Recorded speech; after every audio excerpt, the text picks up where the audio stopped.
customer says that he can drive it and stop it and it won't go and then it's liable to run. So what I'm gonna do is I'm gonna turn the key on. I'm gonna put it in the run position. I'm gonna see exactly if it's control or a solenoid or something like that. I'm gonna put it in run.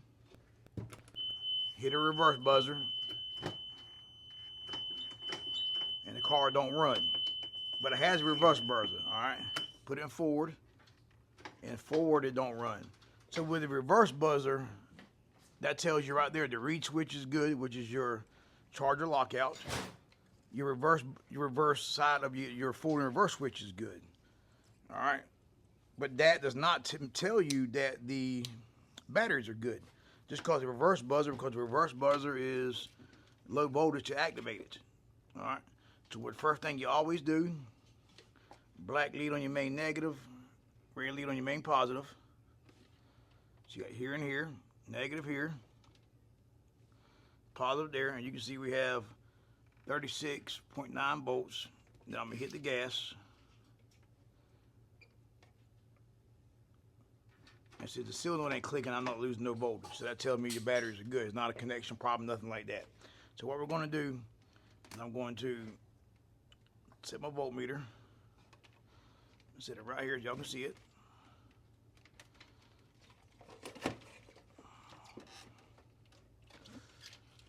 Then I'm going to put, for all these tests, you're going to put the black lead on the main negative. So I'm going to take it and stick it inside my wire. And then I'm going to touch my main positive to make sure it reads. You can see it reads. Now with the key on, you should have battery voltage here, because the way it works is, let's start from scratch. All right, so what we're going to do first, if you look at your controller, now if you look at the controller here, PDS model, your harness here, 1 is not your green and white. That's going to be 4 and 5. Your 1 is going to be your gray wire here. That's going to, and some of your harnesses, it might be orange and white. It just depends which one you have. But in here, it's going to be gray, which feeds your controller. I mean, your forward and reverse switch. So what we're going to do, we're going to test pin number 4 and number 5. Pin number 4 is straight from your charger lockout, which is your reed switch.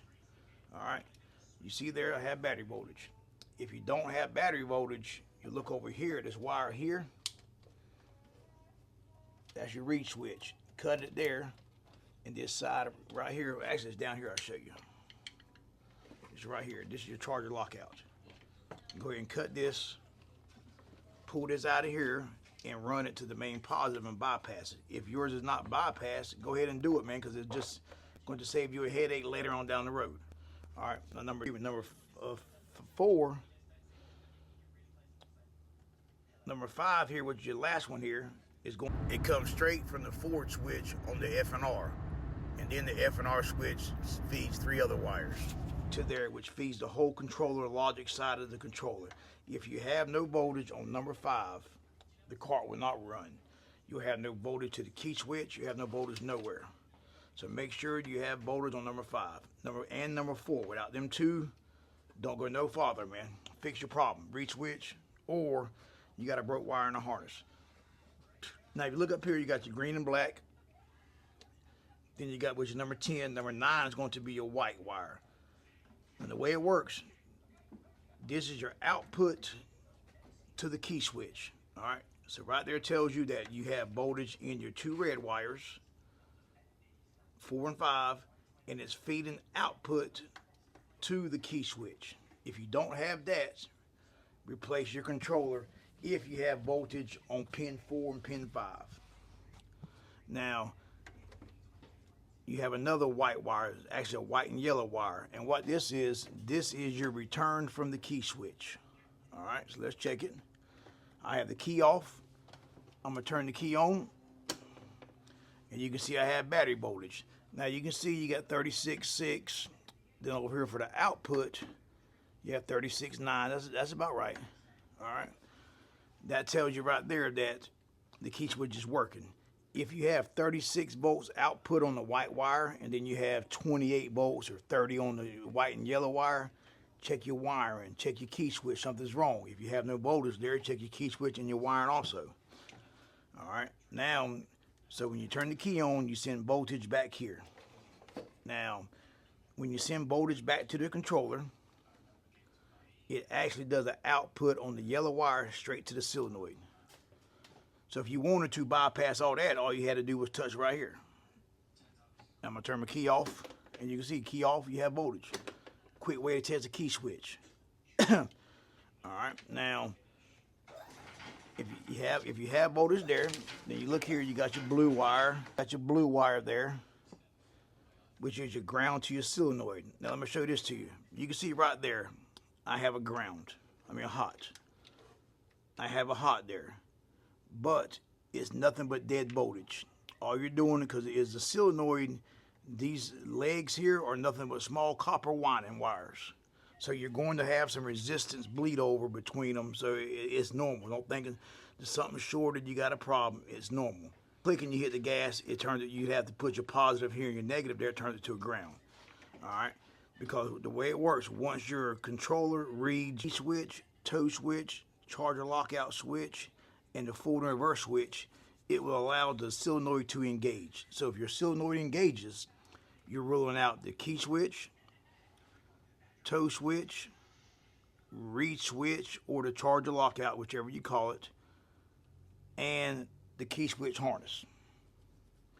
So now what you want to do is test your forward and reverse, which is going to be your orange, gray, and green wire on the bottom, which is pin 1, nope,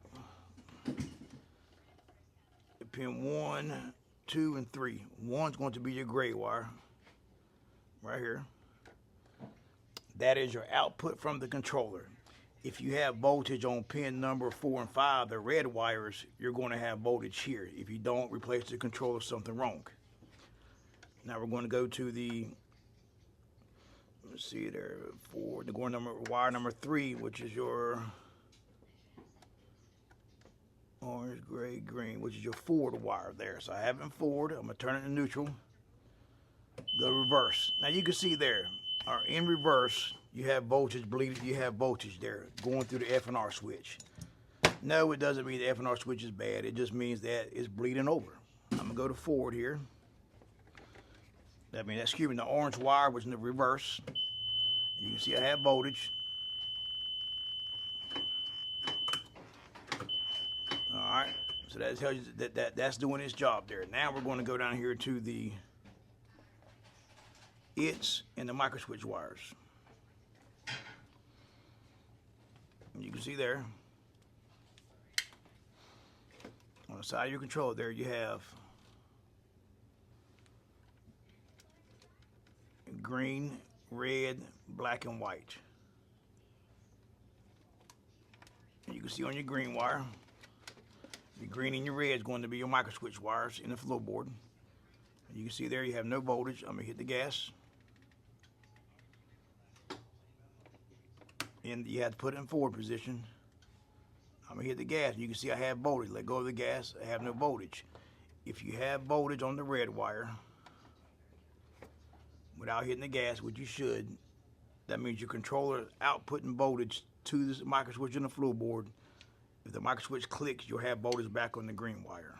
All right. So what you, if not, take your floorboard up and check your accelerator micro switch. Now we're going to your black and your white wire. Now you can see there on your black wire, which is your return from your ITS. All right. Let me show you the input first. The output.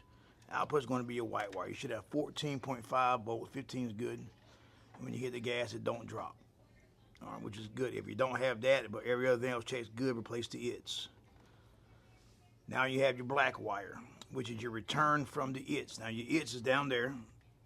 That's your micro switch. I mean, that's the inductive throttle sensor. It's in the floorboard. I'm gonna hit the gas, and you should have 2.9 at full throttle. And you can see 2.9 at full throttle. If your golf cart don't run, I don't recommend flooring it. As long as it goes up to 1.3, you should run. So don't floor it, because if something happens and it takes off, you're liable to run over something. All right. So right there, everything checks good on this. But let me say this. It was like every time you let it sit for a minute, the cart wouldn't run. So what I ended up doing was putting a resistor on the solenoid big post and never give me another problem, man. So if you ever put a Amazon controller on, make sure you have the resistor. Watch another video, hit that like button, hit that subscribe. Hey, hey, hey. Hey, hey, hey.